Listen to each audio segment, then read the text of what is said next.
Ahoj, jsem Zorka, jsem paliativní pacientka, mám rakovinu a moje životní prognóza není zrovna veselá a rozhodla jsem se splnit si velký životní sen. Můžeš mi s tím pomoct? Zorky sen je přejet na kole Česko společně s jejíma holkama Bárou a Veronikou za 8 dní a 8 hodin. Já jsem byla plná síly, já jsem to původně chtěla ujet sama.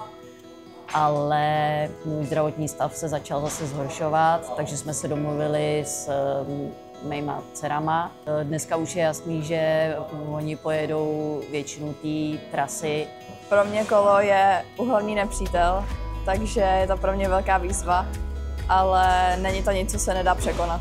I přesto vlastně, že teď nemůže jet, tak to jedem ne kvůli ní, ale pro tu paliativu. Paliativní péče pomáhá lidem v závěru jejich života řešit bolest, fyzický nekomfort, ale třeba taky psychické zdraví a sociální podporu. Od začátku té rakoviny tak jediný, co nás to vlastně naučilo, nebo jediný takový hodně velký, co nás naučilo, bylo žít život. A to si myslím, že je to nejlepší. Vlastně jsem si uvědomila, jak moc ten život mám ráda a celý je to o tom to nevzdat. Kdyby tu nebyla ta paliativní péče, tak nevíme vůbec, jestli jsme to zvládli.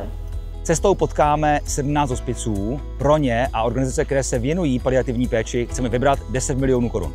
To, jak se cítím být prospěšná a užitečná, tak to je neskutečné. Sledují, přijď pozdravit na jednu ze zastávek, nebo se k ní přidej online odkudkoliv na světě. Všechny informace najdeš na www.8dní.cz. Pomož mi, pojď se mnou.